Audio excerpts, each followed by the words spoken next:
하나님의 말씀은 사사기 4장 1절에서 3절입니다. 한 절씩 교독하시고 3절 합독하도록 하겠습니다. 여우시 죽으니 이스라엘 자손이 또 여호와의 목전에 악을 행하매 여호와께서 하솔에서 통치하는 가나안 왕 야빈의 손에 그들을 파셨으니 그의 군대 장관은 하루셋 학고임에 거주하는 시스라요.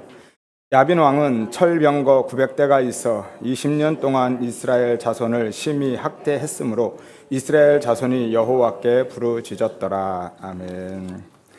여러분 안녕하세요. 네, 반갑습니다. 많이 더우셨죠? 이번 주만 지나면 눈 깎일 것 같습니다. 이번 주만 견뎌주시기를 바랍니다. 사장은요, 드보라 이야기죠. 오늘은 하솔왕 야빈에게 이스라엘을 파신 이야기를 통해서 중요한 개념들을 먼저 정리해 드리고 구체적인 드보라 이야기는 다음 주에 나누기로 하겠습니다. 다음 주에는 사장을 읽고 오셔야 되겠죠. 사장을 꼭 한번 읽고 오시기를 바랍니다. 다음 주에 보시면 아시겠지만 사실 드보라가 한 일은 아무것도 없습니다. 직접 칼 한 번 잡아본 적이 없어요. 그런데도 사람들이 드보라를 무슨 잔다르크처럼 만들어버렸죠. 아무튼 다음 주를 기대하시고 또 기도해 주시기를 바랍니다. 1절에 보면 예후시 죽자 이스라엘이 또 여호와의 목전에 악을 행했다라고 말씀하십니다. 여기에서 악은 사람과의 관계에서 악한 삶이 아니죠. 윤리와 도덕적인 악한 행동이 아니라 하나님과의 관계에서 악한 삶을 이야기하고 있습니다. 곧 우상숭배죠. 가장 대표적인 게 바알과 아세라. 그들의 필요, 풍요, 번영한 삶을 위해서 결국 그들은 하나님을 버리고 자기 자신을 섬겼던 겁니다. 그렇다고 예후시 살아있을 때는 그들이 모든 우상을 버리고 하나님만 섬기다가 예후시 죽자 다시 우상을 섬겼냐? 그것도 아니죠. 예후시 살아있을 때도 이스라엘은 역시 악하게 살았습니다. 그리고 예후시 죽었을 때 더 악한 삶을 살았다라는 거죠. 이 또라는 야샤프라는 단어가요, 더하다, 증가하다라는 의미거든요. 직역하면 이렇습니다. 이스라엘이 여호와의 목전에 또 악을 행했다가 아니라 악을 행하기를 더했다라는 거예요. 따라서 이스라엘은 하나님 앞에서 계속 그렇게 악을 쌓아가고 있었던 거죠. 그리고 하나님이 그들의 그 죄 가운데서 사사를 통해서 구원해 주신 겁니다. 바울의 고백처럼 우리가 죄인 됐을 때 하나님과 원수 되었을 때 구원해 주신 거죠. 그리고 사사가 있을 동안에는 그들의 죄가 사사에 의해서 그냥 가려졌던 것뿐입니다. 이것이 구원이죠. 덮어주심의 은혜. 우리가 회개하고 돌아와서 구원받고 변화되고 성숙하고 또 업그레이드된 삶을 살아내서 그 대가와 보상으로 은혜를 받고 사는 것이 아니라 그냥 그 상태에서 창녀 고멜과 같은 그 상태에 있을 때 예수의 피로 덮여서 사는 겁니다. 그래서 사사가 죽자 그 은혜가 거치자 그들이 바로 죄인으로 드러나고 폭로된 것이죠. 오늘은 이 말씀을 중심으로 나누기로 하겠습니다. 예후시 죽은 후에 그동안 예후세에 의해서 가려졌던 이스라엘의 죄가 드러나자 하나님이 어떤 조치를 취하시죠?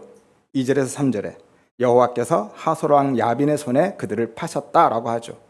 그래서 그들이 20년 동안 학대를 받습니다. 3장에서도 그랬죠.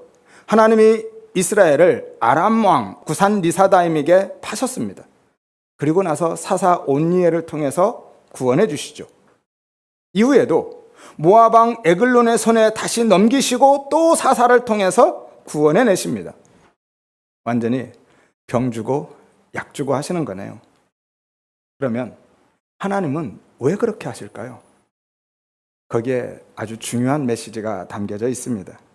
왜냐하면 하나님이 지금 이스라엘을 말 잘 듣는 착한 아들로 바꿔내시겠다라는 것이 아니라 그들에게 구원을 메시아를 통한 당신의 구속사역을 설명해 주고 가르쳐 주시기 위함이죠.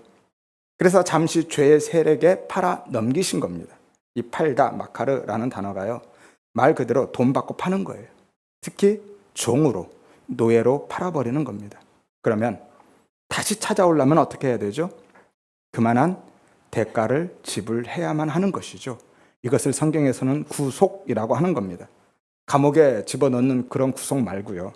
값을 지불하고 물으는 것 혹은 구해내는 것, 이것을 구속이라고 하고 혹은 속량이라고도 하죠. 그래서 하나님이 아담 안에서 죄에게 팔려버린, 죄의 종으로 팔린 우리를 예수라는 상상할 수도 없는 값을, 속전을 지불하시고 우리를 다시 찾아오신 거예요. 이것이 구원이다라는 것을 보여주고 계신 것이죠. 에베소서 1장 7절에 우리는 그리스도 안에서 그의 피로 말미암아 속량 곧 죄사함을 받았다라고 말씀하죠. 그래서 고린도전서 6장 19절에서 20절에는 너희는 너희의 것이 아니라 값으로 산 것이 되었다라고 말씀하시는 거예요. 그 구원, 그 구속의 은혜와 원리를 설명해 주시기 위해서 악한 이스라엘을 팔고 다시 구해 주시고를 반복하고 계신 겁니다. 못 알아들으니까. 따라서 그 구속의 은혜를 깨닫고 경험한 성도는요, 이 세상이 아람이고 모압이고 블레셋이고 하솔로 감지되는 것이고요, 이 세상의 삶이 죄의 노예 생활로 자각되는 거예요. 그래서 거기에서 그 죄의 종살이에서 건져주시기를 위해서 부르짖게 되는 것이죠. 왜냐하면 이미 가나안에 들어와 있기는 하지만, 이미 하나님의 나라 그 구원의 은혜가 우리 안에 있기는 하지만 여전히 가나안의 철병거를 바라보고 바알을 섬기며 하나님의 나라의 실현을 거부하고 대적하는 자로 살아가고 있는 자신의 죄를 발견하게 되기 때문이죠. 여기에서 이 죄라는 것은 법적이고 윤리적인 그러한 죄를 이야기하지 않습니다. 하나님과의 관계에서의 죄예요. 나를 혹은 나만 보고 사는 본질적인 죄를 의미하고 있죠. 그 구속의 은혜를 깨닫고 경험할수록 내 속에 깊이 감추어져 있던 그 죄를 새롭게 발견하고 인식하게 되는 겁니다. 더 많은 죄를 짓고 살아간다는 것이 아니라 전에는 죄로 생각지도 않았던 것들이 죄로 발견되어지고 인식되어진다라는 거예요. 그리고 그 죄로 인해서 괴로워하고 고통스러워하면서 절망의 부르짖음을 부르짖게 되는 것이죠. 이것이 가난한 마음 혹은 상한 심령이라고 하는 겁니다. 왜냐하면 내 열심이나 노력이나 의지로는 그 죄의 문제를 해결할 수 없기 때문이죠. 도무지 해결이 안 된다라는 것을, 자신의 무력함과 불가능함을 깨닫기 때문인 겁니다. 아담 안에서 태어난 모든 사람은 죄덩어리이기 때문에, 그냥 존재 자체가 죄이기 때문에 스스로는 그 죄의 문제를 해결할 수 없습니다. 검정 잉크병에서는 무엇을 그려내도 다 검정색이라고 말씀드렸죠. 개는요, 멍멍 짖는 개 말고 이 집게발 달린 개요. 이 개는 죽었다 깨도 아무리 노력해도 앞으로 갈 수 없습니다. 옆으로밖에 못 가요.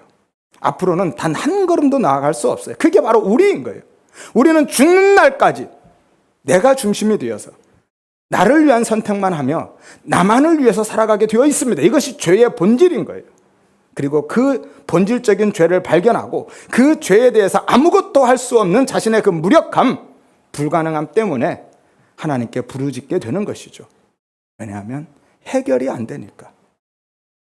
그래서 하나님이 은혜로 나를 장악해서 밀고 가지고 끌고 가주시기를 위해서 기도하는 겁니다. 그때만 벗어날 수 있으니까. 그때만 하나님 편을 선택하고 그때만 하나님 앞으로 나아갈 수 있는 거예요. 나는 항상 하나님의 은혜의 장악, 그 은혜의 이끄심이 없으면 개처럼 항상 세상으로 옆으로밖에 못 가는데, 하나님이 나를 은혜로 장악해서 앞으로 밀어주실 때만 하나님 앞에 나아갈 수 있다는 거예요. 그 순간만 그렇습니다. 이것을 은혜라고 하는 거죠. 내가 하는 게 아닙니다. 내가 할 수 있는 게 아니에요. 그래서 바울이 내가 나둔 것은 오직 나와 함께 하신 하나님의 은혜라고 고백한 겁니다. 이것을 자기 부인이다 라고도 해요. 그래서 하나님이 오늘도 이스라엘을 하솔 왕 야빈에게 팔아 넘기시고 심히 학대를 당하게 하신 겁니다. 하나님이 지금 이스라엘의 버릇을 단단히 고쳐놓겠다라고 하시는 것이 아니라 계속 죄만 내어놓는, 점점 더 죄를 더해가고 있는, 쌓아가고 있는 자신의 실체를 보라는 거예요. 그래서 부르짖게 만드시는 거죠. 그 부르짖음의 자리에 세우시고 절망의 그 부르짖음을 그들 안에서 이끌어 내시는 겁니다. 이러한 구속의 은혜, 구속의 원리를 이해한 사람만 진심으로 하나님을 찾고 그 은혜를 구하고 그 은혜에 감사하고 찬양하며 살게 되는 것이죠. 이것이 바로 하나님의 영광입니다. 나아가서 이 세상은 벗어나야 하는 이방 나라구나, 그냥 돼지우리구나 라는 것을 깨닫고 진짜 본향, 우리 집, 영원한 하나님의 나라를 바라보며 나그네로 살아가게 되는 거예요. 그런데 여기에서 한 자리 차지해보고 또 대장 노릇 해보겠다 하는 교회들이나 성도들은 뭐죠? 그것도 하나님의 힘을 이용해서 그렇게 하려고 하는, 아직 구원이 뭔지 모르는 거죠. 그 구속의 은혜가 뭔지 모르는 겁니다. 말은 안다고 하는데요, 실제로는 머리로만 이해하고 있지 모르는 거예요. 그러니까 여기도 괜찮은데, 여기도 살만한데 라고 하면서 그 쥐염 열매에 목숨 걸고 있는 겁니다. 혹시라도 그거 내 이야기인데 하는 사람이 있다면, 그런 생각이 드시는 분이 계시다면 그 구속의 은혜 깨닫기를 위해서 기도하시기를 바랍니다. 그 은혜 주시기를 위해서 기도하셔야만 해요. 그리고 이미 그 은혜 안에 계신 성도님들은요, 더욱 깊은 그 은혜의 지평으로 나를 끌어주시기 위해서, 나를 은혜로 장악해서 밀어주시기를 위해서 기도하시기를 바랍니다. 하여서 우리 모두가 자기 부인의 자리에 서서 영원한 하나님의 나라를 보면서 이 땅에서는 나그네로 살아갈 수 있는 삶을 사시기를 주의 이름으로 축원드립니다. 그러한 하나님의 구속사역, 예수와 십자가를 통한 하나님의 구원의 계획은요, 아담이 타락한 직후에 하나님이 부랴부랴 세우신 것이 아닙니다.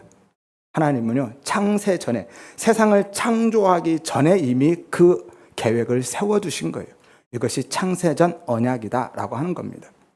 창조 사역 이전에 구원 계획이 먼저 있었고요, 그 구원 계획을 위해서, 그 구원 계획을 성취하기 위해서 세상을 창조하신 겁니다. 따라서 세상은요, 세상의 역사는 하나님의 구속 사역을 위한 무대 장치이고 소품들인 거예요. 아담의 선악과 사건도 마찬가지이죠. 하나님의 구원 계획 안에 이미 들어가 있던 거예요. 역사가 시작된 이후에 아담이 실수를 해서 발생한 사건이 아니라 하나님의 창세전 언약, 그 구속 사역을 위한 소품으로 하나님이 준비하셨던 거죠. 그래서 하나님이 선악과를 먹을 줄 알면서도 아담에게 먹지 마라고 하신 겁니다. 그러니까 하나님의 구원 계획은요, 세상의 역사는 아담의 선악과 사건을 기점으로 출발하는 것이 아닙니다. 그렇게 보면 전지하신 하나님이 아담이 선악과를 먹을 줄 알면서도 주신 그 문제, 그 딜레마를 해결할 수가 없어요. 그리고 그렇게 보니까 먹지 마라는 그 법만 잘 지키면 살 것처럼 생각하고 은혜가 아닌 율법을, 행위를 붙들고 살고 있는 거예요. 아담의 선악과 사건은 창세 전에 이미 하나님의 구원 계획 안에 들어가 있었던 거죠. 모든 것은 창세전 언약을 위한 무대이고 소품입니다. 참된 구원자가 누구인지, 우리에게 왜 예수가 필요한지, 우리가 어떻게 구원을 받고 하나님의 자녀 백성이 되는지 예수와 십자가를 설명하기 위한 무대 장치이고 소품들에 불과하다라는 거예요. 이미 한번 말씀드렸습니다. 자세한 내용은 작년 3월 19일 예수를 품은 구약 두 번째 시간이죠. 예수를 품은 창조를 참조하시기를 바랍니다. 그러면 그 창세전 언약이 무엇일까요?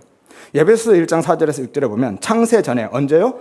창세전에, 세상을 창조하기 전에 그리스도 안에서 우리를 택하시고 그 기쁘신 뜻대로 예정하셔서 예수 그리스도로 말미암아 자기의 아들들이 되게 하셨으니 이는 그가 사랑하시는 자, 누구죠? 예수님이죠. 예수 안에서 우리에게 거저 주시는 바 그의 은혜의 영광을 찬송하게 하려는 것이라.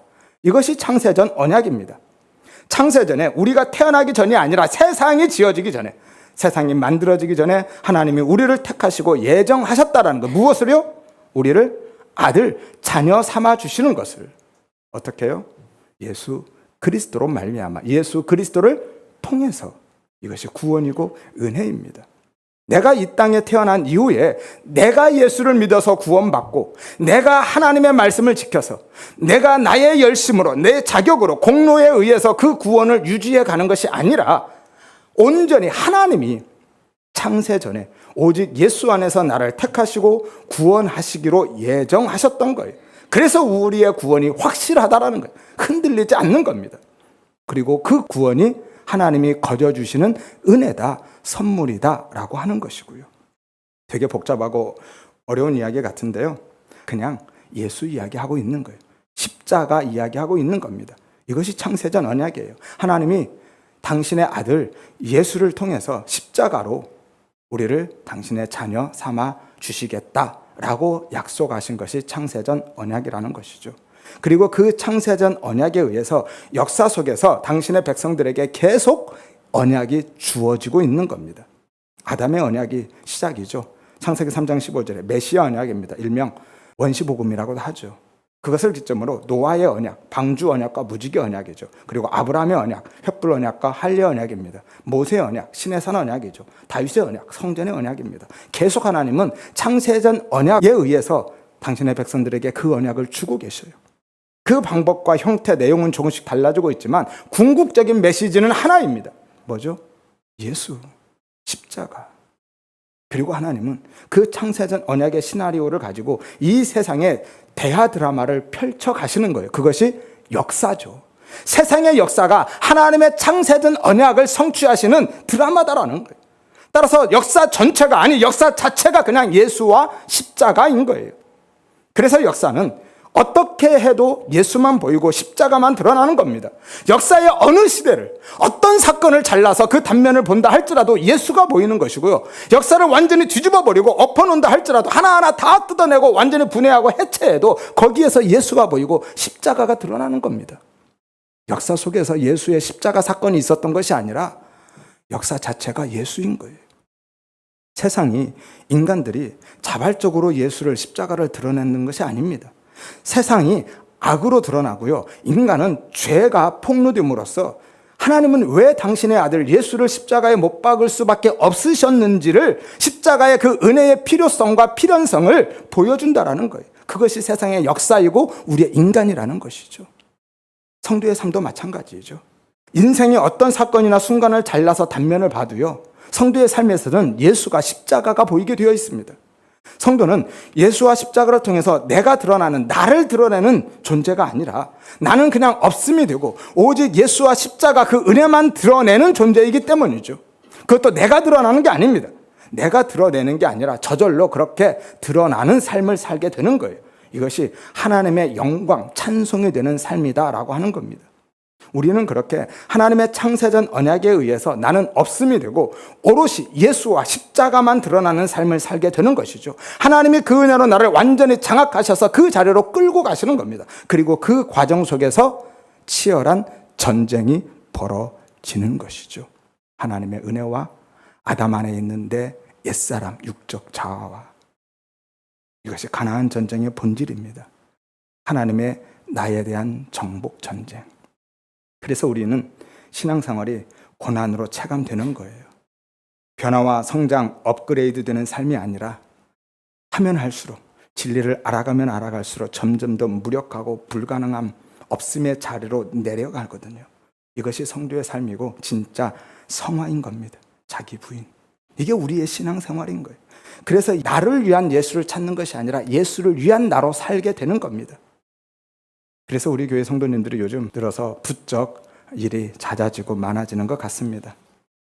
왜냐하면 하나님께 온전히 항복하고 정복되는 삶으로 끌려가기 때문이죠. 내 안에 하나님이 가나안 전쟁을 선포하시고 그 정복 전쟁을 시작하신 것 같습니다. 그래도 감사하시기를 바랍니다. 왜냐하면 그게 바로 내가 택함받은 하나님의 백성, 구원받은 하나님의 자녀라는 증거니까요. 하나님이 내 안에 하나님의 나라를 실현해 가고 계시는 중이기 때문인 거예요. 그러니까 점점 더 내려가고 있다면 잘 가고 계신 거예요. 택하지 않은 사람이라면요, 구원받지 않은 사람은 그냥 마음대로 살게 두시거든요. 그래서 오히려 예수 믿지 않는 사람들이, 혹은 예수 믿어도 나를 위해서 예수의 힘을 찾는, 진짜 예수를 믿는 게 아닌 사람들이요, 승승장구하고 일취월장하는 삶을 살아갈 수도 있습니다. 하지만 하나도 부럽지 않죠. 왜죠? 그들의 결국은 심판이고 지옥이잖아요. 따라서 우리 모든 성도님들은요, 조금 어렵고 힘들어도요, 그 은혜를 사모하시기를 바랍니다. 기왕에 예수 믿겠다고 하는데 진짜 예수를 믿으셔야 되죠. 기왕에 예수 믿는데 제대로 예수를 믿으셔야 하지 않겠습니까? 예수 믿겠다고 나왔는데 예수가 아닌 나만 믿고 살다가 지옥 가서야 되겠습니까? 우리 모두가 하나님의 은혜에 완전히 정복되고 장악되어서 오직 예수만 믿고 예수만, 십자가만 드러내는 삶을 살아가시기를 주의 이름으로 축원드립니다. 세상의 역사는요, 그렇게 다 하나님의 창세전 언약, 예수 그리스도의 구원 사역을 위한 무대인 거죠. 따라서 예수와 십자가를 중심으로 인간은 두 부류로 갈라지고 분리됩니다. 구원받은 죄인, 구원받지 못한 죄인. 이것이 구별이죠. 그러한 분리와 구별을 예수님의 십자가에서 양쪽으로 갈라진 두 강도를 통해서 단적으로 보여주고 계셔요. 구원받은 강도 이야기는요, 평생 강도짓하며 살다가 우연히 얼떨결에 예수님과 같이 십자가에 달려서 막판 뒤집기로 구원을 쟁취한 인생 역전에 성공한 어떤 운 좋은 사내 이야기가 아닌 겁니다. 예수님의 십자가가 세상을 어떻게 가르고 분리해내는지를, 그 구원이 어떻게 우리에게 주어지는지를 그림으로, 모형으로 보여주고 있는 거죠. 한 사람은 힘없이 쓰러져가는 예수님의 그 죽음에 자신을 던지는 바보 같은 사람으로 등장하죠. 그때 예수님은 조금도, 단 1도 희망이나 가능성이 없는 상태였습니다. 지금 십자가에서 매달려 같이 죽어가고 있거든요. 그런데 그 예수님의 죽음에 자신을 동참시키고 있는 거죠. 그리고 다른 한 사람은요, 십자가에 달려서까지 기고만장해서 죽어가고 있는 예수님을 비난하고 조롱하는 사람으로 등장합니다. 그런데 누가 구원받죠? 죽어가는 예수님께 자신을 맡기고 예수님의 그 죽음에 동참한 사람이 구원받습니다. 예수님의 십자가는 그렇게 아담 안에 있는 인간의 죄를 드러내고 모든 인간을 죄인으로 폭로한 다음에 그 드러낸 폭로 속에서 어떤 사람은 자신의 죄를 깨달아서 자기를 부인하고 예수를 붙들게 되는 거예요. 그것이 구원이다라는 거죠. 왜죠? 성령님이 죄와 의와 심판에 대해서 가르쳐 주시고 깨닫게 하시기 때문에 그렇게 자신의 죄를 깨닫고 예수를 붙들게 되는 거예요. 구원은 그렇게 주어집니다. 요한복음 16장 8절에 그가 와서, 여기서 그는 바로 앞절에서 말씀하는 7절에서 말씀하는 보혜사 성령님이죠. 성령님이 오셔서 죄에 대해서, 의에 대해서, 심판에 대해서 세상을 책망하신다라고 하시죠. 여기서 책망은 훈계나 죄를 깨닫게 하다라는 의미입니다. 혼내고 꾸짖고 하는 것이 아니라 가르치고 깨닫게 하는 거예요. 그래서 구원이 은혜의 선물이다라고 하는 겁니다. 내가 죄를 깨달아서 내가 예수를 믿어서 구원받는 것이 아니라 내 안에 계신 성령님이 죄가 무엇인지 가르쳐 주시고 깨닫게 하셔서 예수를 믿게 하시는 거예요.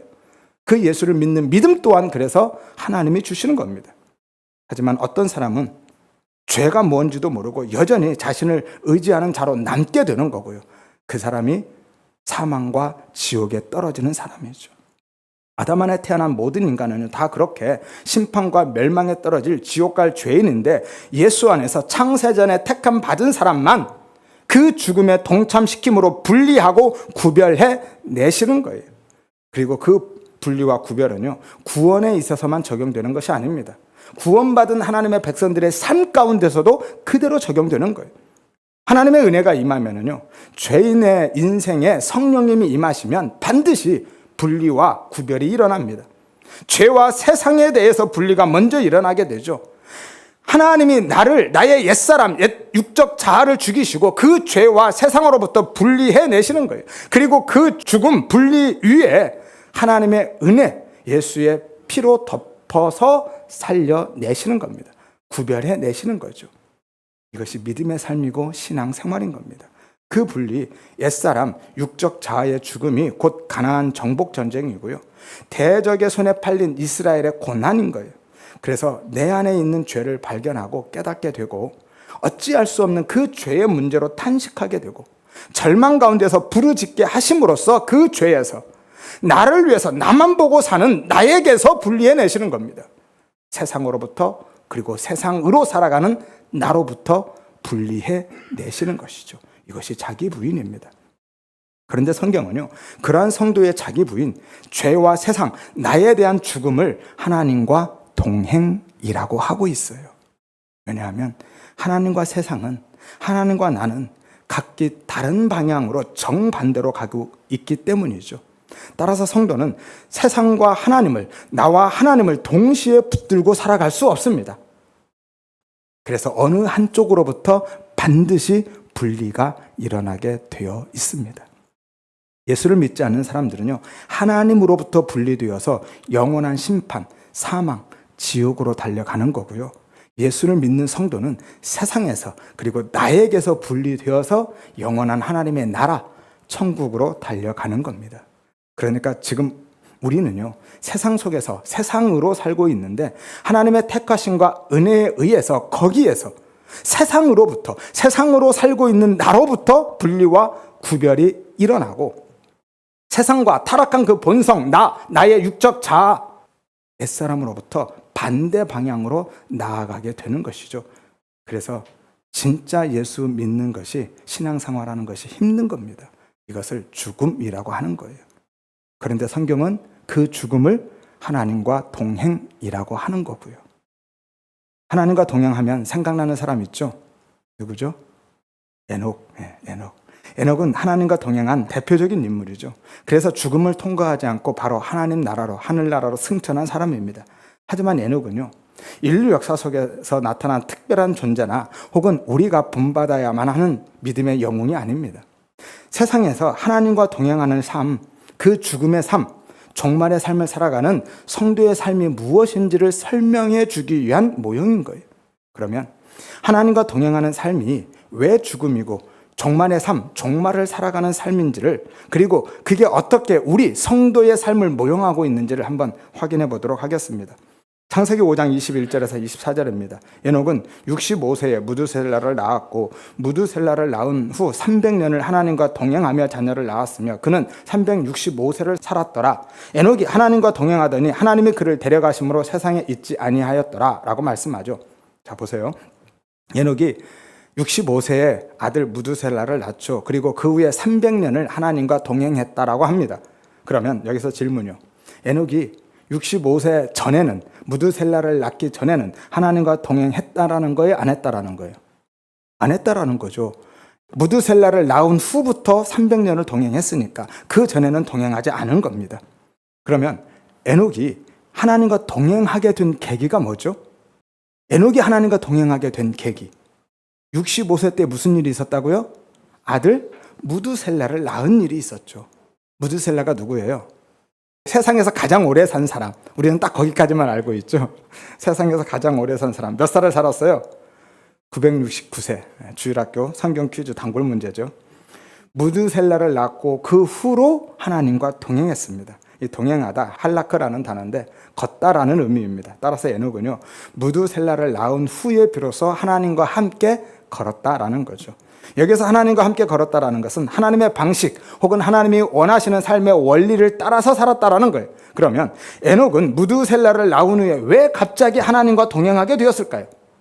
무슨 심경의 변화가 있었죠? 힌트는 무두셀라에 있습니다. 그 이름의 의미를 보면 알 수 있어요. 이 무두셀라, 문자적인 의미는 창을 던지는 사람이라는 거예요. 죽이는 사람, 심판을 의미하죠. 그래서 상징적인 의미가 그가 죽으면 심판이 임한다라는 의미예요. 하나님이 에녹에게 아들을 주셨는데요. 그런데 뭐가 함께 왔냐면 하나님의 계시가 함께 왔습니다. 어떤 계시죠? 그가 죽으면 심판이야, 끝이야 라는 계시요. 심판의 메시지가 함께 온 거예요. 그러니 에녹이 무두셀라를 볼 때마다 무슨 생각했겠어요? 아, 저놈 죽으면 큰일 나겠네. 저놈 죽으면 세상이 끝나지. 그런데 고대 시대는요, 영유아 사망률이 매우 높았잖아요. 우리 부모님 세대만 올라가도요, 자녀 중 한두 명은 잃어버리는 게 다반사였죠. 하물며 고대 시대이겠습니까? 질병뿐만이 아니라 치안도 없고요, 전쟁도 잦았습니다. 그러니 이 아이가 죽지 않고 살아간다라는 확률이 매우 낮은 거죠.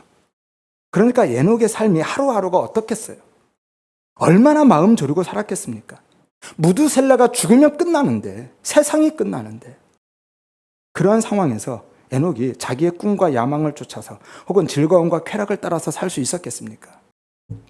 그래서 딴 길로 가지 못하고 하나님과 함께 걸었던 거예요.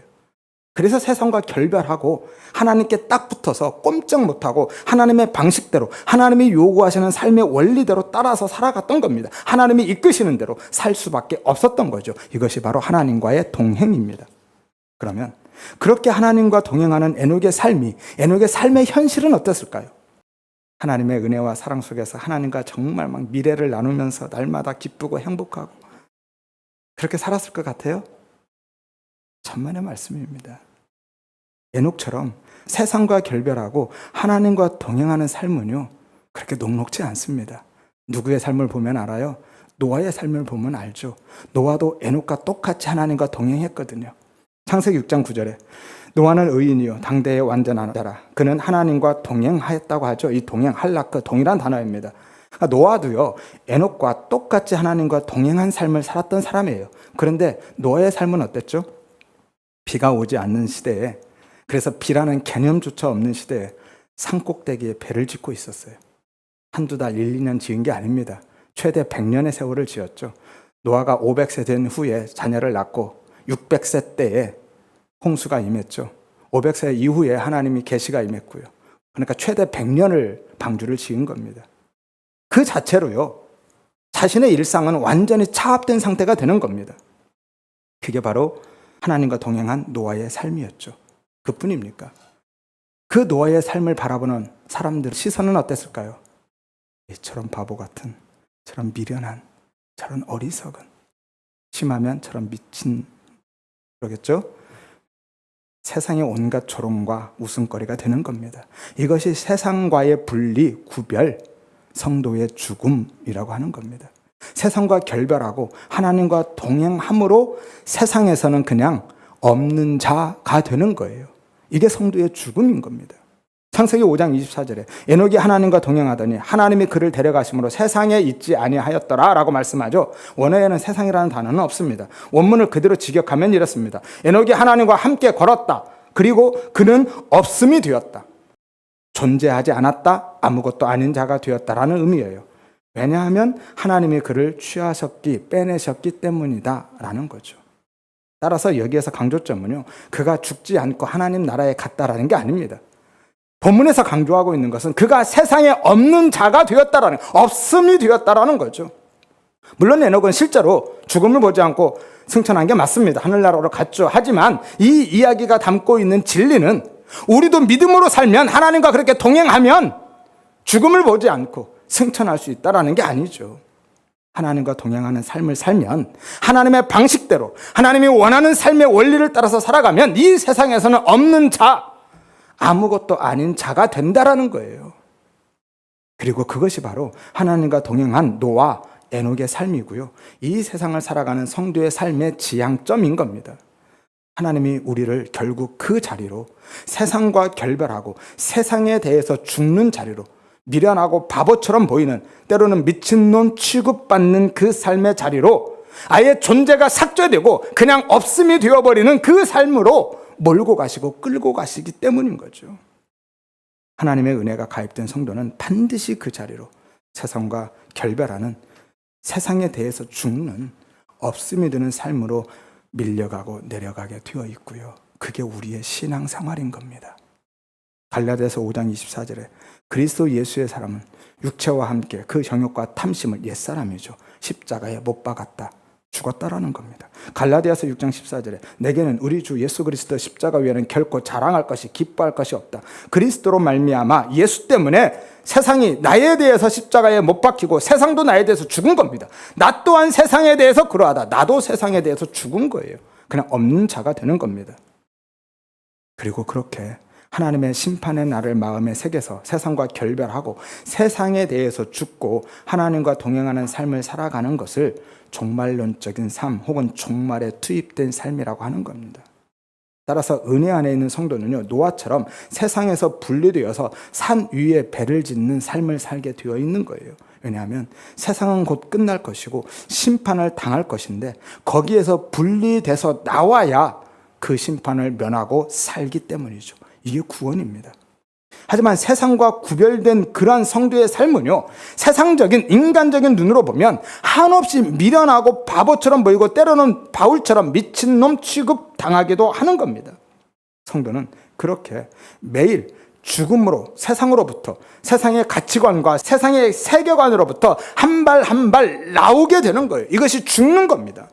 그래서 진짜 심판이 임할 때 세상은 그 심판 아래 놓이게 되지만 성도는 심판을 면하고 살게 되는 거예요.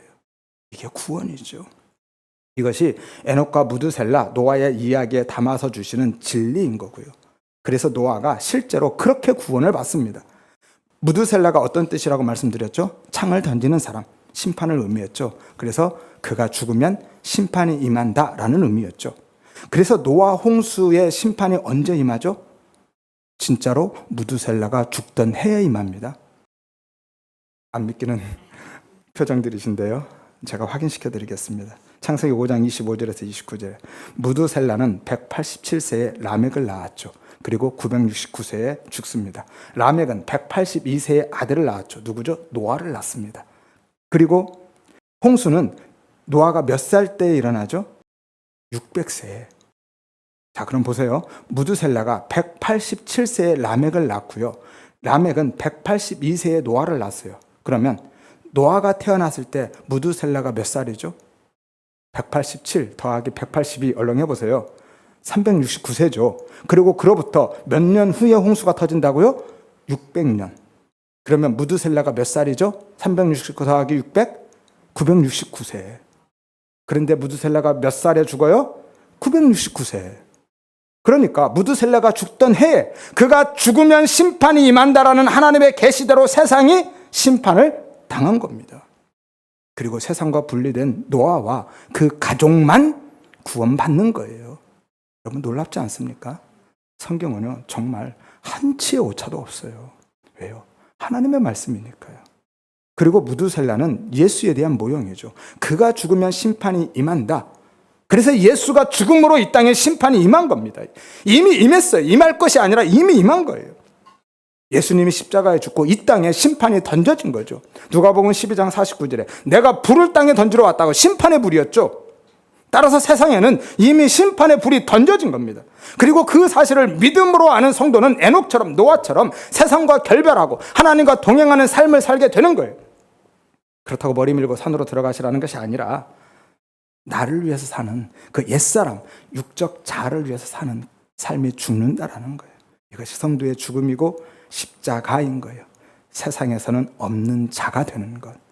그래서 예수님을 비롯해서 하나님과 동행하는 삶을 산 사람들, 하나님의 뜻과 하나님의 방식대로 하나님의 원리를 따라서 살아간 믿음의 선진들은요 다 그렇게 살았습니다. 선지자들도 제자들도. 그리고 그 동행의 끝에 뭐가 있어요? 십자가, 죽음이 있었죠. 따라서 에녹이 하나님과 동행한 삶은요 단순히 우리가 본받아야 할 믿음의 영웅담이 아니라 하나님의 심판의 날이 있음을 기억하고 하나님과 동행하는 종말론적인 삶, 하나님의 심판 그 구원의 날을 바라보고 세상과 결별하고 완전히 세상에서는 없음이 되는 예수와 십자가, 진리와 복음에 미친 성도의 삶을 살게 되는 거예요. 거기에 대한 모형으로 주고 있는 겁니다. 여기서 미쳤다라는 것은 정신이 이상해졌다 뭐 이런 이야기가 아니고요. 어떤 지점에 도달했다라는 의미죠. 그게 미치다예요. 따라서 우리 모든 성도님들이 그 은혜를 사모하시기를 바랍니다. 하나님의 심판의 날이 있는 것과 그 심판에 대해서는 나는 무력하고 불가능하다라는 것을 인식하고 오직 예수와 십자가의 필요성과 필연성을 깨닫는 그 은혜 주시기를 위해서 기도하시기를 바랍니다. 하여서 세상과 분리되고 세상과 결별하는 종말론적인 삶, 세상에 대해서는 죽는 자, 없음이 되는 자기 부인의 삶, 진짜 예수와 십자가 그 진리에까지 미치는, 진리에까지 다다르는 참된 성도의 삶을 살아가시기를 주의 이름으로 축원드립니다. 이것이 성도가 이 세상에서 살아야 할 삶이고요, 우리가 지고 가는 십자가인 거예요. 세상 속에서 성도의 삶은 그렇게 일취월창 승승장구의 삶이 아니라 날마다 비워지고 낮아지고 부서지고 삭제돼 가는 삶인 것이죠. 이게 우리의 신앙생활인 거예요. 예수 믿는데 내 삶이 왜 이래? 그러시는 분 계시죠? 아니요. 그게 진짜 예수 믿는 것 맞습니다. 지금까지 잘못 배워서 그런 거예요. 그래서 잘못 알고 계신 겁니다. 예수님은요, 우리의 일상을 풍요롭게 해 주시기 위해서 오신 분이 아니라 왜 오셨어요? 우리를 죄에서 구원해 주시기 위해서. 그런데 우리는 예수 믿는 것을 내 일상이 풍요로워지는 것으로 알고 있어요. 잘못 배우신 겁니다. 그런데 예수님께서 우리에게 일상의 풍요가 아니라 그 구원의 은혜를 주시는, 죄에서 구원해 주시는 방법이 뭐죠? 우리의 일상을 오히려 차압해버리는 겁니다. 노아처럼 일상을 차압해내시고 세상으로부터 나에게서 나의 옛사람과 그 육적 자아로부터 분리해 내시는 것이 구원해 내시는 방법인 거예요. 예수 믿으면 모든 문제가 해결되고 소원 성취 만사 형통되는 것이 아니라 그것은 인본주의인 거고 종교인 겁니다. 정반대의 이야기를 하고 있는 거예요. 그런데도 오늘날 많은 교회들과 성도들이요, 긍정의 힘이니 뭐니 하면서 그런 삶을 추구하고 있잖아요. 그게 마치 복인 것처럼 호도하고 있고요. 그게 기독교 신앙이고 믿음인 것처럼 가르치고 있죠. 그거 기독교 신앙 아닙니다. 제가 장담컨대 그런 기독교는 없습니다. 긍정의 힘의 창시자로부터 슐러 목사가 섬기던 수정교회요, 수천억 빚지고 10년도 넘었어요. 파산했죠. 그리고 어디로 넘어갔습니까? 천주교로 넘어갔어요. 긍정의 힘은 무슨 긍정의 힘입니까? 교회는요, 그런 긍정의 힘을 발휘해서 자기 소원 이루는 곳 아니죠. 교회는 십자가에 달려서 죽는 곳이 교회입니다. 신앙생활은요, 하나님의 힘과 능력을 끌어들여서 내 일상을 풍요롭게 하는 것이 아니고요. 신앙생활은 오히려 내가 비워지고 내가 부서지고 내가 삭제되고 죽는 겁니다. 그 자리로 내려가는 게 우리의 신앙생활인 거예요. 기독교 신앙은 그렇게 십자가 지고 가는 겁니다. 세상에 대해서 죽고 세상에서는 없는 존재로 사는 것이 진짜 성도의 삶인 거예요. 십자가를 거치지 않고 하나님의 나라에 들어갈 수 있는 방법은 없습니다. 그래서 하나님이 이스라엘을 하솔 왕 야빈에게 파신 거예요. 그거 달라고요. 그거 가르쳐 주시기 위해서. 하나님의 백성은 결국 세상에 대해서는 죽고 없음이 되고 오직 사사로 모형되는 예수로 다시 산다라는 것을, 그래서 왜 예수가 필요하고 왜 꼭 예수님이 십자가를 지셔야만 했는지를, 예수님과 그 십자가의 필요성과 필연성을 깨닫게 하시려고. 이것이 가나안 전쟁이죠. 하나님이 내 안에서 치르시는 나에 대한 정복 전쟁, 자기 부인의 전쟁입니다. 그래서 내 신 벗기고 항복 선언을 받아내시는 거예요. 내가 예수님 죽인 자가 맞습니다. 내가 죄인 중에 괴수가 많네요. 하나님, 당장 나를 지옥으로 쫓아버려도 나는 아무 할 말이 없습니다. 그 십자가 은혜 아니면 나는 정말 그냥 죽은 흙이고 먼지이고 티끌에 불과하네요. 그 고백 받아내시는 겁니다. 그 고백이 있는 자에게 아들 예수를 보내셔서 속전을 치르시고 다시 찾아오시는 거예요. 정확히 말씀드리면 그 구원의 은혜가 임한 자에게서 그 고백이 나오는 거예요. 하나님이 그 고백의 자리로 그렇게 끌고 가시는 겁니다. 그리고 그 고백이 있는 자를 사용하시죠. 따라서 내가 하는 게 아니라 하나님이 하시는 거예요. 이게 은혜입니다. 그래서 그 은혜를 아는, 혹은 그 은혜가 있는 성도는요, 이 땅에서 해야 하는 일이 없어지고요, 하게 되는 삶을 사는 겁니다. 우리 교회도 누군가 하나님이 그렇게 사용하시기 때문에, 하는 삶을 살 분들이 계시기 때문에 이렇게 예배 드릴 수 있는 거예요. 불편함 없이. 식사 후에도 요즘 과일 간식 계속 나오죠. 처음에는 전도사님들이 섬기셨는데 요즘은 거의 성도님들이 자발적으로 섬기고 계시죠. 일일이 말씀을 안 드려서 그렇죠. 사실 제가 일일이 다 알지도 못합니다. 오늘 어떤 분 또 하나 들고 오시던데, 앞으로 알아서 잘 사오라는 얘기가 아니라 이제는 그런 오해는 안 하시겠죠. 아무튼 믿음 없는데, 은혜 없는데 해야 하기 때문에, 내 책임감 때문에, 체면 때문에, 자존심 때문에, 잘 보이기 위해서, 인정받기 위해서, 화를 당할까 봐서, 복받기 위해서 하고 계신 거라면 하지 마시기를 바랍니다. 무엇이 됐든 중단하시는 게 맞아요. 그게 다 바리새인들의 외식이잖아요. 그리고 중단하시고 다 포기하시라는 것이 아니라 먼저 그 은혜, 그 믿음 구하시기를 바랍니다. 그래서 그 은혜로, 믿음으로 하십시오. 하여서 믿음 안에서 그 은혜로 저절로 자연스럽게 하는 삶을 살아가시기를 바랍니다. 이것이 기독교 신앙인 거예요. 기독교 신앙은요, 이를 악물고 버티고 견디면서 무엇을 해내는 것이 아닙니다. 그건 율법주의고 인본주의고 신전의 삶인 거죠. 잠시 곁길로 갔는데, 아무튼 야빈에게 팔린 이스라엘은요, 결국 자신이 하나님을, 혹은 하나님의 나라를 대적하는 야빈이었음을 고백하고 거기에서 건져주시기를 부르짖게 되는 겁니다. 따라서 사사 드보라 이야기도 역시 같은 이야기를 하고 있는 거예요. 하나님이 우리에게 대적을 보내셔서 우리가 누구이고 어떤 존재인지를, 우리의 실체가 무엇인지를 드러내고 폭로시킴으로써 나는 아무것도 아님을, 그냥 없음이고 낫음임을 알게 하시고 인정하고 고백하게 하시는 거고요. 그리고 그 자리에서 건져 주시는 겁니다. 자세한 내용은 다음 주에 나누기로 하겠습니다. 아무튼 우리 모든 성도님들이요, 내가 세상의 야빈에게 팔린 이스라엘이고, 또한 내가 내 안에 임한 하나님의 나라를 대적하는 야빈임을 발견하고 고백하는 그 은혜 주시기를 위해서 기도하시기를 바랍니다.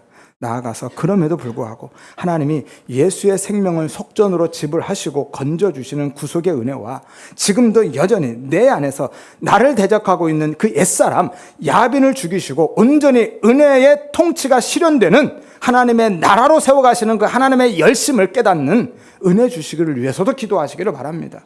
그래서 우리 모두가 에녹처럼 노아처럼 세상과 결별하고 아담 안에 있는 옛사람 나의 육적 자아를 죽이고 하나님과 동행하는 그 종말론적인 삶, 오직 심판과 구원의 날을 바라보면서 세상에 대해서는 없는 자로 죽은 자로 살아가고 예수와 십자가 그 진리에까지 미치는 참된 성도의 삶을 살아가시기를 주의 이름으로 축원드립니다.